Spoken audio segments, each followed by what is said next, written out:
बिस्मिल्लाहिर्रहमानिर्रहीम। अस्सलाम वालेकुम नाज़रीन, आप यूट्यूब चैनल देख रहे हैं, मैं इमरान खान। नाज़रीन, इस वक्त जो सबसे अहम मामला है वो एक्सटेंशन का है, और जब तक एक्सटेंशन मुकम्मल नहीं हो जाती किसी किस्म का एडवेंचर पाकिस्तान में नहीं होना चाहिए, और ये बहुत ज़रूरी है कि तमाम आवाज़ें खामोश रहें, एक्सटेंशन के रास्ते में कोई रुकावट ना आए। देखिए, आर्मी चीफ को एक्सटेंशन लेने के लिए दो जगहों पे लोगों को खुश रखना पड़ेगा। नंबर एक, मौजूदा हुक्मरानों को हाथ में रखना पड़ेगा ताकि किसी किस्म की कबाहत ना आए, यानी वो सारी पॉलिटिकल पार्टीज जो पीडीएम का हिस्सा थीं और जो इमरान खान के ख़िलाफ़ हैं। दो ही किस्म की पार्टियां पाकिस्तान में रह गई हैं, एक जो प्रो इमरान है और दूसरी जो है वो एंटी इमरान है। इमरान खान इतनी बड़ी पॉलिटिकल एंटिटी बन गए हैं कि अब या तो आप उसके ख़िलाफ़ हो सकते हैं या आप उसके हक़ में हो सकते हैं। तीसरा ऑप्शन तो पाकिस्तान में अब दिखाई नहीं देता। तो इस वक्त सबसे इम्पॉर्टेंट, क्योंकि एक्सटेंशन है, तो उन लोगों को खुश रखना, वो पॉलिटिकल पार्टीज़ जो इमरान खान के एंटी हैं, ताकि जो एक्सटेंशन है उसका टाइम मुकम्मल हो जाए, और ये नवंबर के इख्तिताम तक ये करना पड़ेगा। दूसरा, जो बैरूनी आका हैं पाकिस्तान के, जिनके इशारों पर पाकिस्तान की मिलिट्री एस्टेब्लिशमेंट हमेशा से अपने फ़ैसले करती है और अपनी पॉलिसीज़ बनाती है।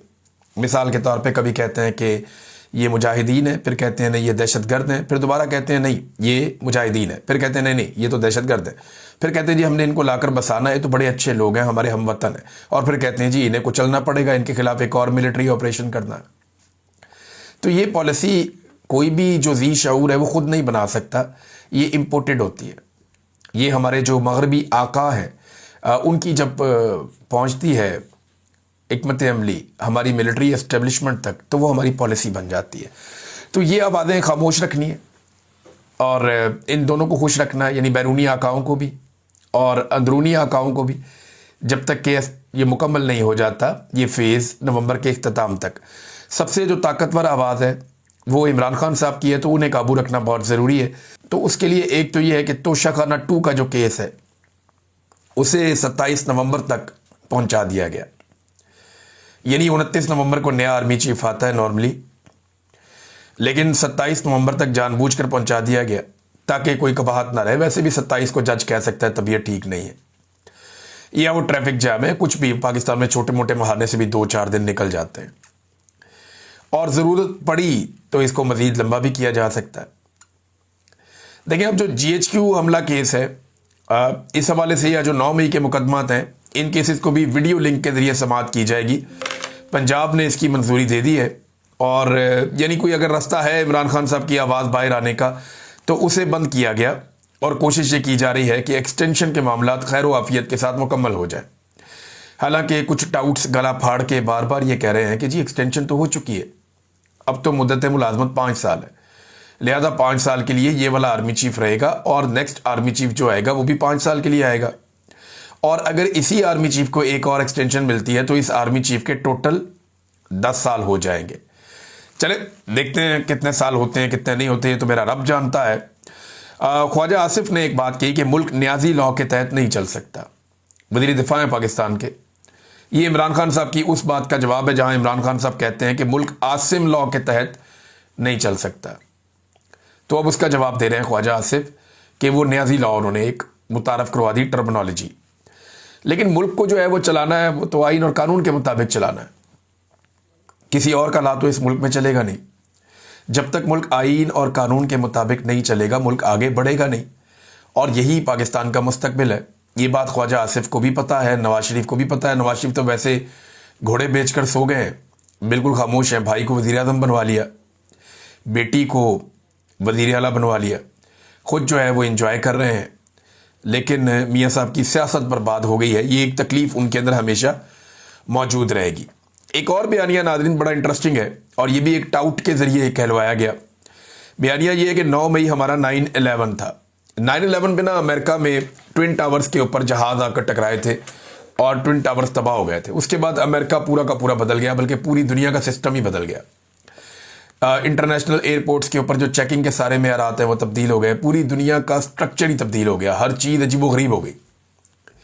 नई जंगें इस बुनियाद के ऊपर शुरू हो गई 9/11 के बाद।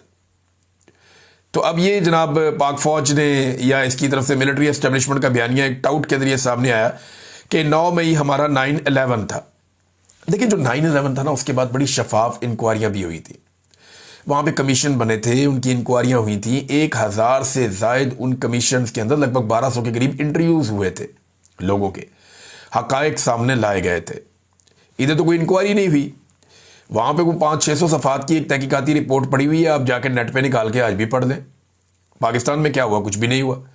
हत्ता कि जो फ़ौजी अदालतों ने सज़ाएं दी वो भी आज तक हमारे पास मौजूद नहीं है। और 9/11 के बाद अमेरिका का जुडिशल सिस्टम जो है वो काम कर रहा था, वहाँ पे मिलिट्री कोर्ट्स नहीं लाई गई, ये सारा कुछ इस तरीके से नहीं किया गया। तो वो ज़रा थोड़ा पढ़ लें तो ज़रा आसानी रहेगी इन टाउटों को भी और इनके आकाओं को भी कि जनाब 9/11 और 9 मई का आप कोई तकाबली जायज़ा नहीं ले सकते।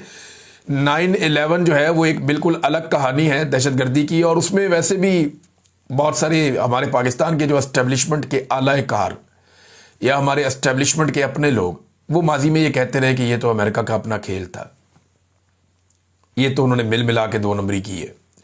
बड़ी अजीबोगरीब मिथ्यें जो हैं वो इसके बारे में मार्केट में लॉन्च की गई, जनाब ये खबर वो खबर, ये तो जनाब खुद करवाया था। तो फिर जब आप ये समझते हैं कि 9/11 उन्होंने खुद करवाया था तो 9 मई भी फिर आपने खुद ही करवाया। इमरान खान साहब तो कहते हैं कि ये एक फॉल्स फ्लैग ऑपरेशन था और कुछ भी नहीं था, यानी ये फॉल्स फ्लैग है। नाज़रीन, खैबर पख्तूनख्वा में नए सूबाई वज़रा ने हलफ उठाया। इस हवाले से 2 चीज़ें मैं आपके सामने रखूँगा। नंबर 1 तो ये कि मुख्तसर काबीना ने हलफ उठाया, अच्छे वज़ीर हैं जो सारे रखे, अच्छी शोहरत के मालिक लोग हैं जिन्हें वज़ीर बनाया गया, यानी PMLN और पीपल्स पार्टी की तरह ये जो ताकतवर बड़े लोग होते हैं, बड़े ख़ानदान होते हैं, या वो लोग जो बड़े पैसा वैसा इस्तेमाल करते हैं सियासत में, उन्हें नहीं बनाया गया, बल्कि यहाँ ये देखा गया कि कौन आदमी किस काबिलियत का मालिक है। तो एक जो काबीना बनी है उसके बारे में बहुत सारे लोग ये कह रहे हैं कि एक बैलेंस काबीना है। हाँ, ये ज़रूर कह रहे हैं कि कुछ और लोगों को होना चाहिए था, लेकिन जो है उनके बारे में कोई एतराज़ नहीं कर रहा, सवाए इसके कि कुछ लोगों ने कहा कि ख़वातीन इसमें नहीं है। ख़वातीन भाईजान कोई पल्ले से डाल लें, वो ख़वातीन लाएँ कहाँ से? एक खातून सिर्फ इलेक्शन जीती थी, सुरैया बीबी, जो जनरल नशिस्त पे जीती थी खैबर पख्तूनख्वा से, चित्राल से। वो जो खातून है उन्हें बना दिया गया डिप्टी स्पीकर। अब डिप्टी स्पीकर और वज़ीर का ओहदा साथ साथ तो नहीं चलेगा ना, या तो वज़ीर रहेंगी या डिप्टी स्पीकर रहेंगी। तो काबीना में तो अरकान असेंबली आते हैं, और जो ख़वातीन को लाने की आप कह रहे हैं बात कि ख़वातीन को ज़रूर काबीना में रखा जाए, तो कैसे रखा जाए? ख़वातीन है ही नहीं। PTI की तमाम मखसूस नशस्तें छीन कर फजलुर रहमान को दे दी, नून लीग को दे दी, पीपल्स पार्टी को दे दी, ANP को दे दी, सबको दे दी। सब ने महती गंगा में हाथ धो लिए, माले गनीमत इकट्ठा कर लिया। तो PTI की जब सीटें ही आप ले गए ख़वातीन की, तो वो किसी खातून को कैसे बनाए वो किसी खातून को अपनी काबीना का रुकन? हो सकता है फ्यूचर में कोई मुशीर वगैरह आ जाए, कोई खातून, लेकिन ये तो रास्ता खुद पाकिस्तान के इलेक्शन कमीशन ने और पाकिस्तान की अदालतों ने मिलकर ये रास्ता बंद किया है। नाज़रीन, मिरन शाह में लेकर गए शाहिद अफरीदी को, पाक फ़ौज की तरफ से उनको पहुंचाया गया वहाँ पे। ये एक स्पॉन्सर्ड किस्म का दौरा था जिसमें फ़ौज उन्हें लेकर गई, उन्हें मुख्तलिफ जगहों पे चलाया फिरा, म्यूज़िक लगाया साथ, और उनकी वॉक, उनका फिरना टुरना, ये सारा दिखाया गया। शाहिद अफरीदी ने जो दिखाया या बोला वो हकीकत उससे बहुत मुख्तलिफ है। मिरन शाह में वो जो तस्वीर कुशी कर रहे हैं वो सिर्फ उन एरियाज़ की है जहाँ पे मिलिट्री का पूरा कंट्रोल है, या वो खुद बैठे हुए हैं। बड़े खूबसूरत मेस हैं, बड़े अच्छे पार्क हैं, बड़ी प्यारी जगह हैं, जहाँ ये खुद बैठते हैं वो तो बड़ी खूबसूरत जगह रखते हैं। लेकिन मामला ये है कि जहाँ पे लोग रह रहे हैं, जिन बाज़ारों में, गलियों में, कूचों में, जिन पहाड़ों पे, जिन घरों में, उनके हालात अगर आप चेक करें तो आपको पता चलेगा कि एक्चुअली इस वक्त मिरन शाह के लोग किस सूरत हाल का सामना कर रहे हैं। बहरहाल मेरा इसमें कोई एतराज़ नहीं है, बहुत सारे लोग जाते हैं, लेकिन शाहिद अफरीदी इन्हीं पहाड़ों से निकल कर गया और आज उसके अपने बच्चे महफूज हैं, तो वो कराची में, और फैमिली अपनी महफूज है, तो दूसरों के बच्चे मारे जा रहे हैं इस लड़ाई में। तो इस जंगी जनून के हक़ में बयान देने की बजाय मेरे ख्याल में अक्ल वाली बात करनी चाहिए।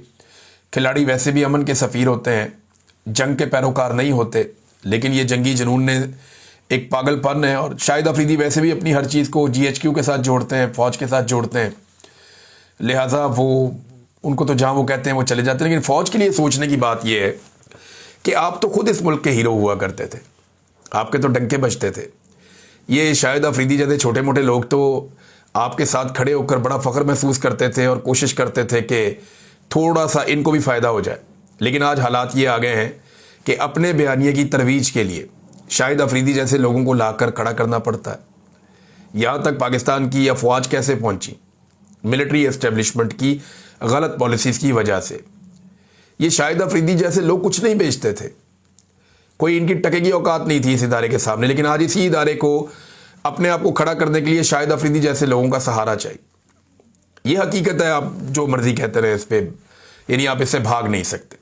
रियलिटी है ये। कभी किसी को लाकर लॉन्च करना पड़ता है, कभी किसी मोटिवेशनल स्पीकर को आगे करना पड़ता है, कभी किसी और को आगे करना पड़ता है। अवाम का हक मारना बंद कर दें, इलेक्शन की चोरी बंद कर दें, अवामी मुंतखब नुमाइंदों को फैसले करने दें, पाकिस्तान के अंदर नफरत की सियासत ख़त्म कर दें और अमन आने दें, तो मेरे ख्याल में चीज़ें वापस नॉर्मलाइज हो सकती। लेकिन जो किया जा रहा है कि पाकिस्तान में ना रूल ऑफ लॉ है, ना आज़ादी इज़हार राय है, ना मैंडेट का एहतराम है, ना इंसानी हुकूक है। जब ये सारी चीज़ें आप ख़त्म करते हैं तो फिर आपको ऐसे कमज़ोर सहारे चाहिए होते हैं जिस तरह आप ढूंढ रहे हैं, और ताकत के बलबूते पे कहाँ तक ले जाएंगे मामला। ये मैं मुल्तान की एक वीडियो देख रहा था, इसमें ये थोक के हिसाब से मौलवी बैठाए हुए एक ही स्टेज पे, पीटीआई के जो बंदे थे ना वो प्रेस कॉन्फ्रेंस करते थे, एक एक करके उनको लाया जाता था। आज एक की प्रेस कॉन्फ्रेंस, कल दूसरे की, परसों तीसरे की, एक एक करके आ जाओ। वो पीटीआई से अपने आप को अलग करते थे, एक रटा रटाया एक स्क्रिप्ट था। वो बताते थे जनाब कि हम पीटीआई से कोई ताल्लुक़ नहीं है, हम अपने आप को उससे अलग करते हैं और हम पाक फ़ौज का एहतराम करते हैं, हम रियासत पाकिस्तान के वफादार हैं, और इस किस्म के कुछ जुमले थे। वो एक ही बयानिया था, एक ही स्क्रिप्ट था, वो चलता था जो पीटीआई के साथ होता रहा 9 मई के बाद। अब ये तरीके लब्बैक के मौलवी इकट्ठे करके उन्होंने बैठा दिया एक ही स्टेज पे। वो बेचारे भी सेम वही बातें कर रहे हैं। इज्तिमाई प्रेस कॉन्फ्रेंस करवा दी उन्होंने कि इकट्ठे करो, बिठाओ इनको स्टेज के ऊपर। अब वो भी बेचारे वहाँ पे पाक फ़ौज जिंदाबाद और इस किस्म की, और हम जनाब बिल्कुल पाकिस्तान के साथ हैं, रियासत के वफादार हैं। वो वफादारियों के बेचारे यकीन दिला रहे हैं मौलवी। हमारा टीएलपी से कोई ताल्लुक़ नहीं है, एहतजाज करने का फ़ैसला गलत था, जैसे पीटीआई वाले कहते थे इमरान खान का फ़ैसला गलत है। लेकिन मुझे हैरत हुई कि पीटीआई का बड़ी मुश्किल से एस्टेब्लिशमेंट को एक बंदा मिलता था, मार मार के गायब करके जलील करके लेकर आते थे, वो फिर बेचारा बोलता था, और वो बोलता भी था, तकलीफ के अंदर उसकी नज़र आती थी चेहरे पे। लेकिन मौलवी तो नस नस के आए थे। मुझे बड़ी यानी खुशगवार हैरत हुई कि तरीके लब्बैक के जो मौलवी हैं, इन्होंने जितनी छलांगें मारी थी, जितने ये बुलंदो भाग दावे करते थे, ये कहते थे इंज कर देंगे, इंज कर देंगे। वो पीटीआई वालों को कहते थे नच्चन वाले बच्चे, और पता नहीं क्या कुछ। यार कैसे वैसे अल्लाह ताला का भी क्या कानून है। मेरा रब कितना ताकतवर है, कितना बेनियाद है। इन मौलवियों को इनकी औकात दिखाई मेरे अल्लाह ने। ये सारे पीटीआई की एक औरत को तोड़ने के लिए एस्टेब्लिशमेंट को जोर लगाना पड़ता था। यास्मीन राशिद आज भी नहीं टूटी, और ये मौलवी थोक के हिसाब से इकट्ठे हो गए, आ गए। सिर्फ थोड़ा सा इनको वो वजीफा मिल गया, थोड़ा सा हल्का सा इनको डंडा दिया, सारे लाइन में लग के कह रहे जी साड़ा कोई तल्लक नहीं। और हम देखिए ये मकाफात अमल है। पीटीआई को भी वही लोग मार रहे थे, तहरीक लब्बैक को भी वही लोग मार रहे हैं। पीटीआई ने बर्दाश्त किया, तहरीक लब्बैक से नहीं हुआ, सादी सी बात है। लेकिन मारने वाले हाथ वही हैं। पाकिस्तानियों को कम से कम ये समझ आनी चाहिए कि ये एक एक करके सबको मारेंगे, क्योंकि बारी बारी सबकी बारी। जब किसी के पास ताकत होती है ना, या इक़्तिदार होता है, तो वो ये चाहता है कि वो अल्टीमेट हो, वो कभी भी उसके अंदर शराकत नहीं चाहता। तो एक एक करके ये सबको दबा लेंगे, और ये मैं और आप होता हुआ देखेंगे। अफगानिस्तान के बॉर्डर पे नाज़रीन इस वक्त नफरत का एक बीज बोया जा रहा है जो इंतहाई खतरनाक है। 20 दिन हो गए लगभग, और ये वहीद मुराद है सहाफ़ी, उन्होंने रिपोर्ट भी किया है। 20 दिन हो गए, कोई 400 के करीब ट्रक खड़े हुए हैं वहाँ पे। उनमें ख़वातीन, बच्चे, बुजुर्ग और अफ़गान शहरी हैं, जिन्हें ज़बरदस्ती इकट्ठा करके ट्रकों में ठूंस कर पहुँचाया गया कि इनको अफ़गानिस्तान भेजना है, और 20 दिन से रास्ते भी बंद किए हुए हैं। अब वो बेचारे ट्रकों के अंदर फंसे हुए हैं। अब 400 ट्रकों में इंसान भरे हुए हैं, कोई जानवर नहीं है। जानवर भी इतनी देर में फेडअप हो जाता है, यानी फारिग हो जाता है जानवर भी। और आपने 400 ट्रकों में इंसान भर के वहां पे खड़े किए हुए हैं, उनमें खवातीन भी हैं, बच्चे भी हैं। वो बेचारे खाएं कहाँ से, वॉशरूम किधर है, उनकी इंतजामात बेचारों के कहाँ हैं। वो 20 दिन से इंतज़ार कर रहे हैं कि किसी तरह हमें ये बॉर्डर खुले, भाई इधर नहीं रहने देते तो हमें उधर जाने दो। तो ये एक तजलील की जा रही है।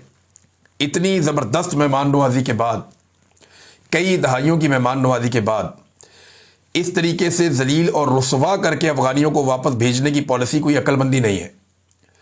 आपने नेकी की, और नेकी को दरिया में नहीं डाला, आपने नेकी ज़ाया ही कर दी। आपने जो भी किया कराया उसके ऊपर खुद पानी फेर दिया। अब ये जो 400 ट्रकों के अंदर लोग हैं, ये वापस जाएंगे जब वहाँ अफगानिस्तान में, तो ये जहाँ जहाँ जाएंगे वहाँ लोगों को क्या बताएंगे इनके साथ क्या सलूक हुआ? उससे मोहब्बत बढ़ेगी या नफरत बढ़ेगी? यानी मेरी समझ से बाहर है कि मिलिट्री एस्टेब्लिशमेंट के दिमाग में इस वक्त चल क्या रहा है, ये एक बेवकूफ़ी है और इंसानी हकूक़ की खिलाफ वर्जी है। यानी अगर आपने उनको नहीं निकालना, ये अफगानिस्तान की तरफ से कोई बयान भी आया, उन्होंने कहा जी अगर आपने हमारे बंदों को अभी निकालना है तो फिर बॉर्डर खोल दें, और अगर अपने अफगानियों को अभी बॉर्डर आपने नहीं खोलना तो कुछ अर्सा अफगानियों को निकालना आप रोक दें ताकि वो अपनी ज़िंदगी तो गुजार लें। अब पूरे पाकिस्तान से बंदे हाँक के आप ले गए बॉर्डर पे और बॉर्डर को आपने बंद कर दिया। तो ये एक अफसोसनाक सूरत हाल है। इस सूरत हाल पर फौरी तौर पर हुकूमत को कोई ना कोई एक्शन लेना चाहिए। नाज़रीन, जो शदीद तरीन मुखालिफ है ना इमरान खान साहब के, वो भी अब उनकी तारीफ़ें करना शुरू हो गए। मिसाल के तौर पे ये हफीजुल्लाह न्याजी साहब ने बड़ा ज़बरदस्त अपने कॉलम के अंदर एक हिस्सा लिखा, मैं आपको उन्हीं का पढ़ के सुनाता हूँ। ये बदतरीन मुखालिफ है इमरान खान साहब के, यानी मैक्सिमम नफरत इमरान खान साहब से जो लोग कर सकते हैं उनमें से एक मुझे ऐसा लगता है कि हफीजुल्लाह न्याजी साहब भी हैं। वो क्या कहते हैं? वो कहते हैं 9 मई के बाद मुक़्तदरा ने यानी एस्टेब्लिशमेंट ने गिनती के बजाय तोल कर PTI के MNAs और MPs इकट्ठे किए। माफ़ी मांगने वालों को फिलफौर रिफ़तें मिल गईं। खाम ख्याली की पार्टी हो गई खाली और मिर्ज़ा यार खूब दंदनाएगा। इलेक्शन 8 फरवरी के नताइज अक्सर उलट, मुश्किलात बढ़ा गए। मायूसी कुफर है, चुनाचा हौसला नहीं हारा एस्टेब्लिशमेंट ने। फ़ौरन नई हिकमत अमली तरतीब दी और PTI की आदत में बाहमी तसादुम को फ़रोग देने का टारगेट इन्होंने शुरू कर दिया ताकि पार्टी ज़मीन बोस हो जाए। इमरान खान ने बड़ी कमाल महारत से अपने चाहने वाले अवाम को पार्टी की आदत की बजाय सोशल मीडिया की कमांड में मुंतकिल कर दिया। ये बड़ी ख़ास बात है जो न्याजी साहब जैसा बंदा ही महसूस कर सकता है। इमरान खान साहब की पार्टी के जो लोग हैं ना, आम पब्लिक, वो आज पाकिस्तान तहरीक इंसाफ की लीडरशिप से ज़्यादा पाकिस्तान तहरीक इंसाफ के सोशल मीडिया की कमांड में है। और ये न्याजी साहब ने महसूस नहीं किया, ये एक्चुअल एक रियलिटी है और ये इमरान खान साहब ने डेलिबरेटली किया ताकि अगर पार्टी की आदत जो है वो कंप्रोमाइज़ होती भी है तो मेरी जो पब्लिक सपोर्ट है वो ज़ाया ना हो, बल्कि वो सोशल मीडिया के साथ जुड़ी रहे। ये है जनाब इमरान खान साहब की ताकत। भारत वो कह रहे हैं जी इन्होंने बहुत सारे हथकंडे किए और सारों में इमरान खान साहब कामयाब रहे, और आखिरी प्रोजेक्ट जो इन्होंने अब लॉन्च किया इमरान खान ने उससे भी मुतज़लज़ल कर रखा है। ये जनाब हफीजुल्लाह न्याजी साहब कह रहे हैं इमरान खान साहब के बारे में। नाज़रीन, बड़ी इंटरेस्टिंग और ख़बरें भी हैं मेरे पास। इनमें एक तो अफसोसनाक खबर है और वो ये है कि ये एक रिकॉर्ड है जनाब पाकिस्तान की GDP ग्रोथ का। GDP ग्रोथ पाकिस्तान की जो है, ये किसी मुल्क का भी एक क्राइटेरिया होता है कि ये मुल्क कितनी तरक्की कर रहा है, इसकी ग्रोथ कितनी बढ़ रही है, ये कितने अच्छे तरीके से ग्रो कर रहा है ये मुल्क। नाज़रीन, 1970-71 के अंदर 2 साल के लिए पाकिस्तान की ग्रोथ बहुत नीचे गई थी, लेकिन 73 में जब आईने पाकिस्तान पेश किया गया तो हमारी ग्रोथ बहुत अच्छी ऊपर चली गई थी। इमरान खान साहब के दौर में भी ये ग्रोथ जो है वो 6% के लगभग रही और बड़ी शानदार ग्रोथ थी। सिर्फ 1 साल ऐसा था जिसमें नीचे गई और फिर एकदम ऊपर चली गई, और वो कोविड की वजह से नीचे हुआ और फिर एकदम ऊपर चला गया। लेकिन पाकिस्तान की तारीख में पहली मरतबा एक काम हुआ, पहली मरतबा ऐसा हुआ कि लगातार 3 सालों तक पाकिस्तान की जो ग्रोथ है GDP की वो नीचे ही रही है। कभी ऐसा नहीं हो, कभी एक आधा साल नीचे जाती रही है। बाद का जब 1971 में पाकिस्तान 2 टुकड़े हुआ तो तब 2 साल भी नीचे गई थी। फिर एक आधा टाइम ऐसा था जब आलमी कसाद बाजारी आई थी, आलमी सतह पर रिसेशन आई थी, तब भी 2 साल नीचे गई थी। लेकिन 3 साल लगातार ऐसी बर्बादी कभी नहीं हुई जो अब ये बर्बादी पाकिस्तान की इन्होंने की है। और कौन कौन है जी? एक तो फील्ड मार्शल सैयद आसिम मुनीर साहब हैं और एक अर्दली जाली वज़ीर आज़म जनाब शहबाज शरीफ साहब हैं। इन्होंने बड़े बुलंदोबांग दावे भी किए, SIFCB बनाई, सारा कुछ किया, लेकिन फ़ायदा कोई नहीं हुआ। नाज़रीन, एक खबर मैं आपके सामने और रखना चाहता हूँ जाते जाते, और ये खबर पढ़ने के बाद ना मैं तो सर पकड़ के बैठ गया कि यार ये क्या बंदा है। ये असिस्टेंट कमिश्नर कलर कहार है। इसने जनाब एक तकरीर के अंदर तकरीर कर दिया आगे, और तकरीर के अंदर ये कहता है कि कायदे आज़म मोहम्मद अली जिन्ना जब तहरीक पाकिस्तान चला रहे थे तो पाकिस्तान बनाने के लिए पैसों की ज़रूरत थी, तो उस वक्त सर सैयद अहमद ख़ान के बारे में ये कहता है कि सर सैयद अहमद ख़ान एक बहुत बड़े लीडर रहे मुसलमानों के, बड़ी उनकी खिदमात हैं एजुकेशन के हवाले से ख़ास तौर पे। तो कहते जी सर सैयद अहमद खान साहब ने कहा जी कायदे आज़म ने पैसे इकट्ठे करने का कहा है, तो वो भी पैसे इकट्ठे कर रहे थे। तो वो गए जनाब और जाके वो ओबाश किस्म के लड़के थे उनके पास पहुंच गए। उन लड़कों ने कहा जी कमीज उतार के आधा घंटा नाचोगे तो 500 रुपया देंगे। तो उन्होंने कमीज उतार के आधा घंटा नाचना शुरू कर दिया। लड़कों ने उन्हें 500 रुपया दिया और उन्होंने 500 रुपया लाके फंड में जमा करवा दिया। वो बेशर्म आदमी। वो सर सैयद अहमद खान जो हैं वो 1898 में इंतकाल फरमा चुके हैं। मुस्लिम लीग जो है वो 1906 में बनती है, उससे 8 साल के बाद। कायदे आज़म मुस्लिम लीग में 1913 में आते हैं। उसके भी बाद पाकिस्तान का नाम उस वक्त तक किसी के दिमाग में भी नहीं था। अल्लामा इकबाल रहमतुल्लाह अलैह उसके बहुत बाद जो है वो एक अलग मुल्क का खाका पेश करते हैं। 1940 में करारदाद पाकिस्तान आती है, यानी 42 साल पहले सर सैयद अहमद खान इंतकाल कर चुके हैं। और कायदे आज़म मोहम्मद अली जिन्ना तो 15 साल के बाद सर सैयद अहमद खान के इंतकाल के वो आए मुस्लिम लीग में, कांग्रेस को छोड़ के। यानी मुझे हैरत होती है कि ये किस किस्म के लोग हैं और कहां से इम्तिहान पास करके ये लोग आ गए। और उसने नाम लिया सर सैयद अहमद खान। अब ये कहेगा तारीख में ये और ना कोई गेम कर देगा जनाब, तारीख में एक सर सैयद अहमद खान और भी था, वो बड़ा छुपा हुआ किरदार है, वो मेरा जनाब रिश्तेदार था, मैंने उसको ढूंढ लिया। नहीं जी नहीं, आपने कहीं पे एक क्लैरिटी नहीं दी। ये मैंने सारी खबर पढ़ी है siyaasat.pk से निकाल के। तो आप अंदाज़ा करें किस तरह के हीरे पाकिस्तान। और इस तरह के हीरों को जब एस्टेब्लिशमेंट कहती है इसको मारो वो मारते हैं, इसको पकड़ो वो पकड़ते हैं, इसको उठा लो वो उठा लेते हैं, इसको टांग दो वो टांग देते हैं, इसकी ज़मीन छीन लो वो छीन लेते हैं। ये 2 नंबरी होती है। अब तक के लिए इतनी, अपना ख्याल रखिएगा, अपने इस चैनल का भी। अल्लाह हाफ़िज़।